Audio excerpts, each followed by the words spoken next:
beautiful. Welcome back to another episode of Becoming Her. I'm not sure if you remember that first introduction episode where I said there will be days where I will be speaking from a place of strength, some other days maybe from a place of struggle. Today is one of those days where I am speaking from a place of struggle. But either way, I am here and I am showing up and I am going to break down 10 things I did myself that just changed my life. They started my healing journey and I'm still on it. It hasn't been easy, but I promise you, if you follow these 10 steps, it will change your life. Number 1, fasting. Fasting cleans out the noise, all of it. It does so much spiritually, physically, and emotionally. When you fast, you are actually able to clean out everything that's inside of you, and you are able to have a one-on-one connection with God. And this is why fasting is very important. You don't have to go and starve yourself for days and days, but I promise you that if you just go 3 days, just 3 days with no food, I know it's tough, but it's going to make a big difference in the way you feel and the way you think. And not only does it clean out your system, it flushes out everything that's bad within, in your body. It restores your gut. In your gut, it's aligned with your mind, with your brain. So therefore, you have more clarity. So yes, fasting is very important. Number 2, journaling. Just putting down in paper how you feel releases suppressed emotions. So when you less think of it, you start writing things that you didn't even remember about in such a long time. So set your timer every day for 5 minutes. I promise you, just 5 minutes. You don't have to sit there and write letters and letters. And when you less think of it, you're going to be crying. 3rd, praying. Girl, you don't have to sit hours and hours on your knees. You just have to talk to God. Whether it's in the shower or when you're washing dishes, at any time, just talk to God. I personally like to pray or talk to God the most when I'm doing laundry. For some reason, that is the time that I feel the most intimate with God. But not only that, when God wakes me up at 3 a.m. to pray, it's mind-blowing. It's mind-blowing what you can do and the warfare you can go through when you pray at 3 a.m. And a lot of us grew up thinking that was a bad time and it was a scary time, but no. The spiritual realm works that way. 3 a.m. is God's time. So if you ever wake up in the middle of the night and your sleep is away, whatever it is, just know God is waking you up to pray. This is biblically studied. I'm not saying this because it worked for me. I'm saying it because it's biblical. If you do this, you will break curses, you will break chains, you will do a spiritual warfare that you didn't even know that there was there. 4, releasing control.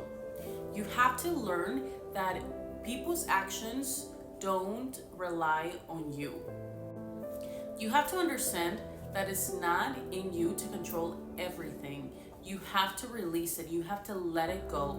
Whether it was somebody failing you, somebody not asking you for forgiveness, or somebody not apologizing, whatever it is, you have to let it go, because people act upon what they carry inside. It's never personal. It is never personal. People always act with what they carry inside. People say with what they carry inside. It's not about you. Let it go. That brings us to step number 5, which is forgiving. Forgiving was really difficult for me because I had to forgive my father.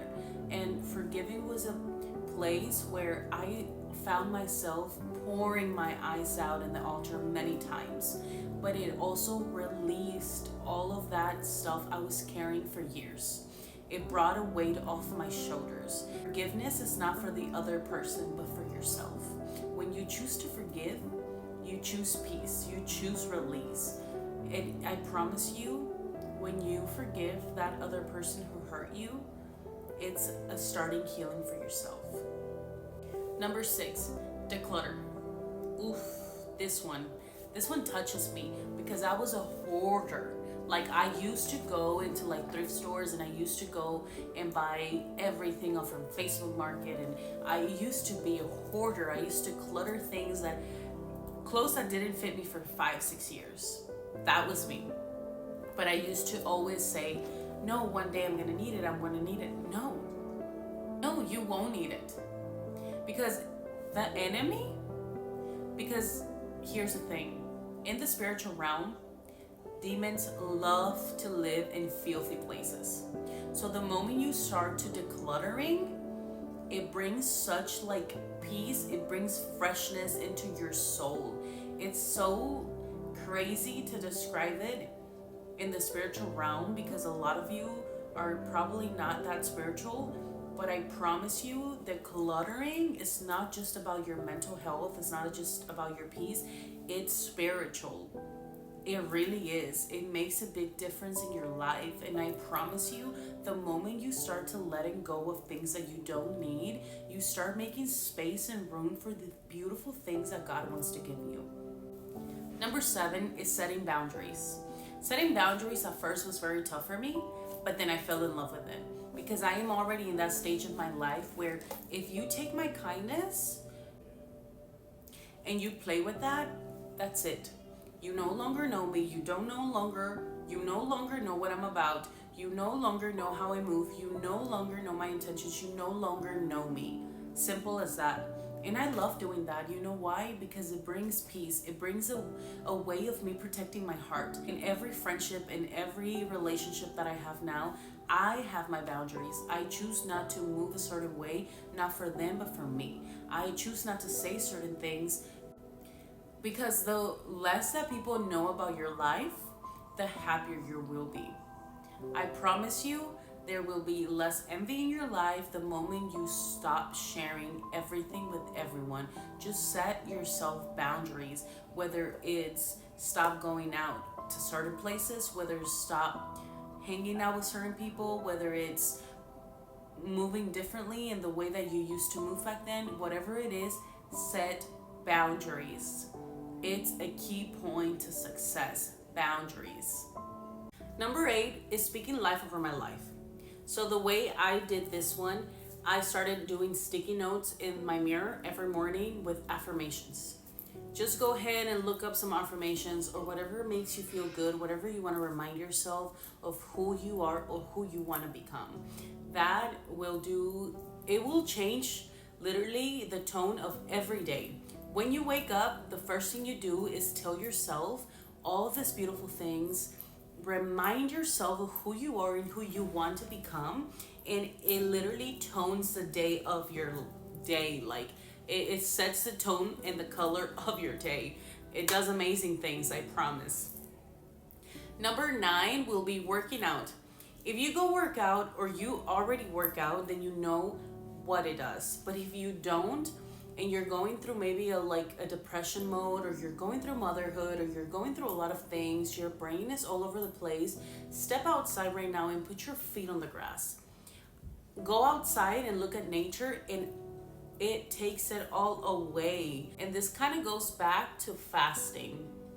I promise you, keep a clean eating and fast and work out, and your depression will go away. Your anxiety will go away. Number 10 and final is honoring your healing. Whether it's taking yourself out for coffee, whether it's going to TJ Maxx or going to Marshall's and buying yourself a little necklace, whatever it is that it makes you feel good, honor it. Honor the little things by treating yourself with kindness, with respect. Honor your growth, honor the healing that you're doing, honor it. One time I took my sister to a pottery class, and it was such a beautiful experience that I actually want to go again. But it did more than just the class. It brought my inner child to happiness, to joy, to things that my actual life or what I was going through didn't let me or allow me to see. So just doing that simple act of kindness to myself, to her, it did, and it made a difference. So I promise you, just follow the steps. You don't have to go crazy. You don't have to go out of your way many times. if you just do this on a regular basis, whether it's 2 minutes, 1 minute, 5 minutes, it starts to shape your life in a different way. It starts to shape the inner you. You have more clarity over your goals. You have more clarity of who you want to become. You tend to let go of things that no longer serve you. And you make space for all the blessings. Thank you for being here and thank you for watching. Share this with someone who also needs to hear this 10 steps to start their healing journey, to start feeling better about themselves, who are struggling. Maybe it's with mental health, peace, motherhood, marriage, relationships, whatever it is. This 10 steps work for everyone. So just share it with a friend or somebody you love. And until next time, keep healing, keep growing, and keep becoming her.